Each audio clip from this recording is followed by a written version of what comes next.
Good morning, students. Welcome to online class. Hope you are keeping well by the blessing of God.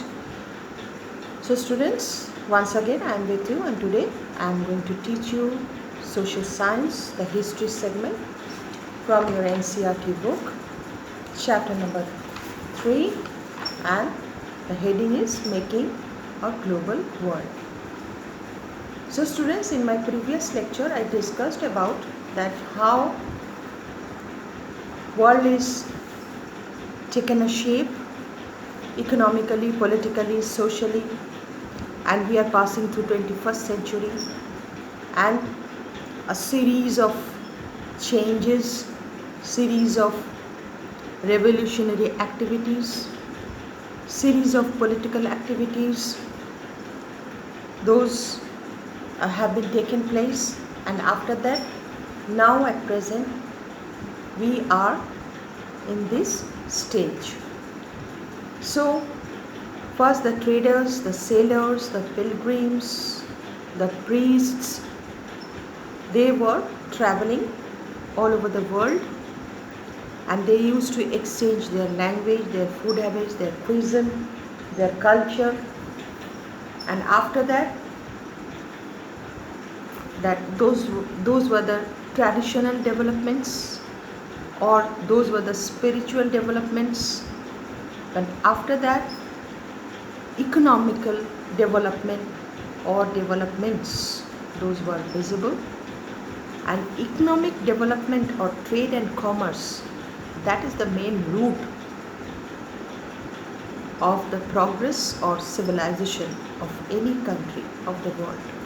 So after discovery of America by Christopher Columbus, and then you know America, it is quite big country.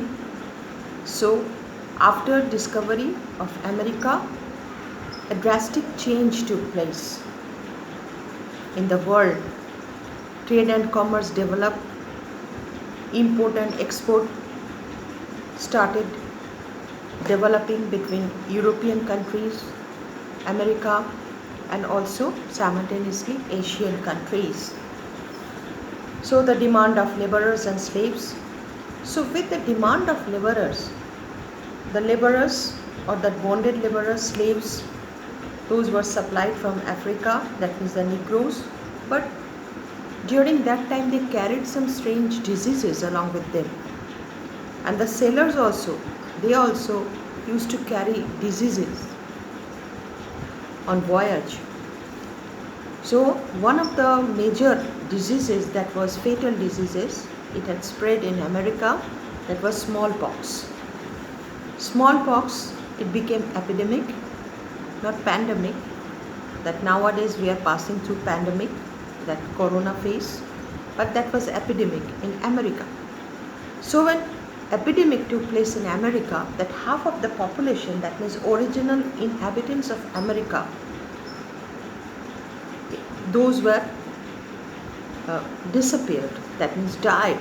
50% of people, inhabitants of America, died.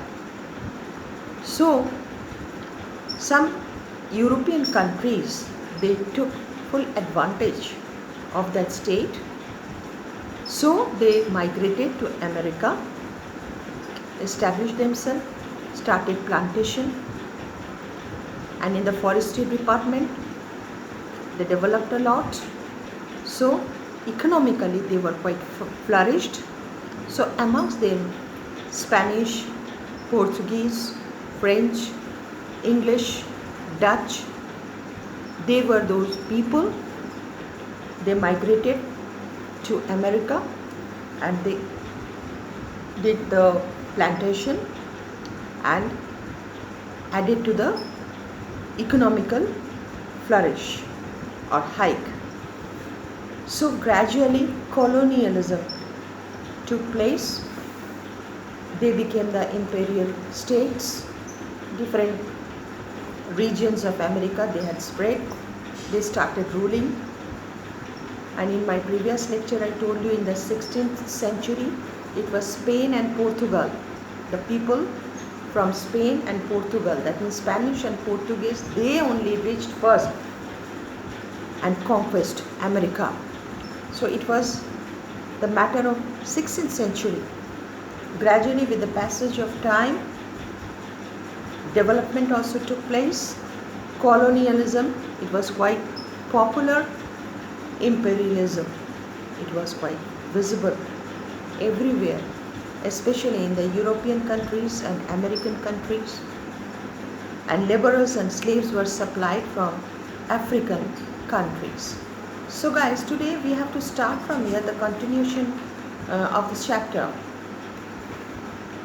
That we will start from the 19th century, that 1815 up to 1914. 1914 World War started till, that means pre-World War. So in the 19th century, we see a drastic economic change in the field of trade and commerce, because man is always after wealth, after position, after money, and for that history says conflicts, battle, war, all have been taken place, and still it is going on somewhere in the world. That is man's greed. So the first factor is that economical change. That first is the flow of trade in goods, especially cloth and wheat. In my previous teaching, I told you that man found sea route, they discovered sea route. So through various sea route, they could able to reach distant land. New Zealand, Australia, America, distant land.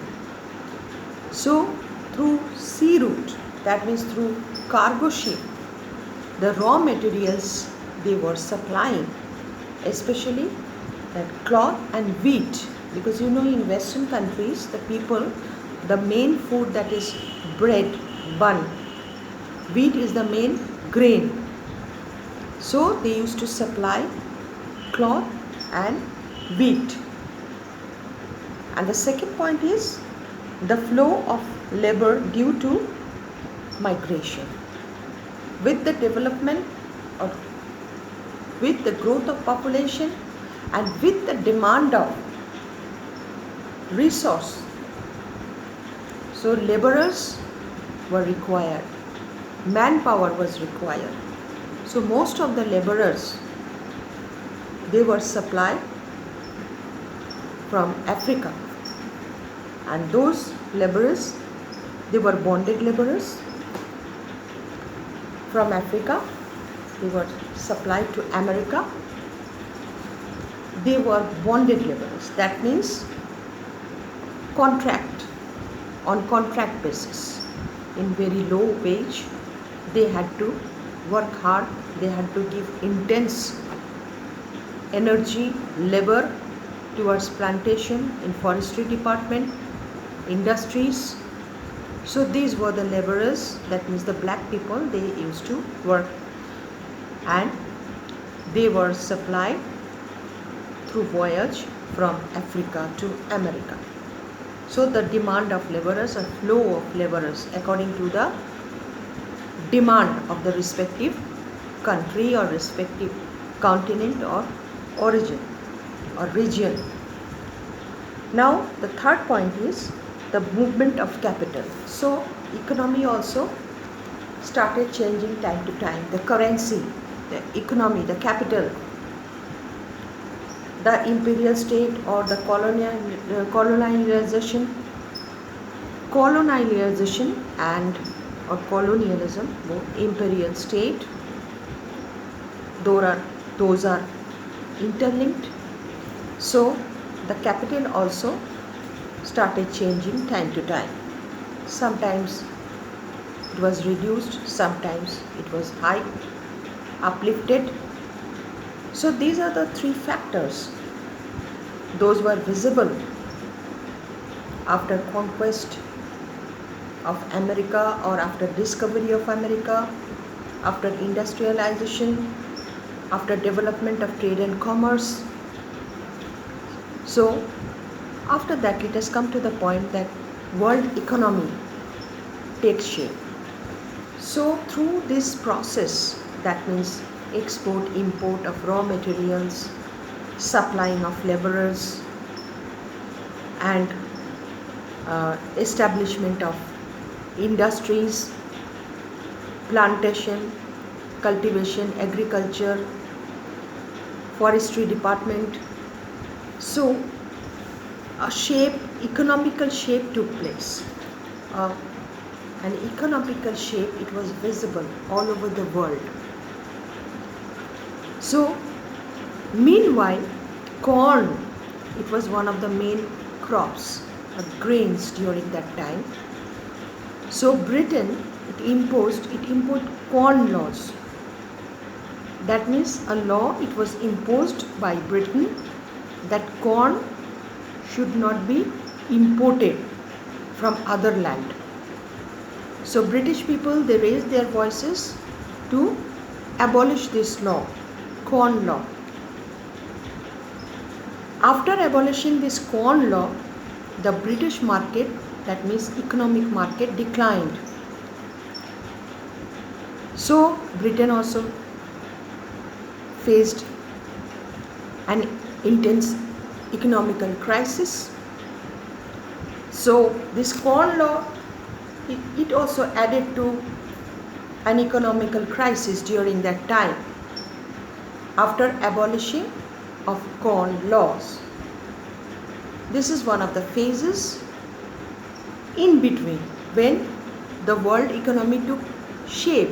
In between, this disturbance took place during that time in the 19th century, late 19th century.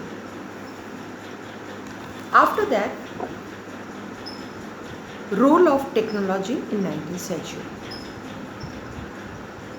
Technology, industrialization, colonialization, imperialism, all simultaneously, these were all on process all over the world. People started migrating one state, one country, one continent to other continent in search of resource. Industrialists especially, who settle down. Amongst those countries, they are Netherlands, France, England, Spain, Portuguese, and Austria. Those are the countries, Belgium. So they settled down, started migrating to America, settled down there, and ruling some regions, some territories, and they converted those territories into colonies.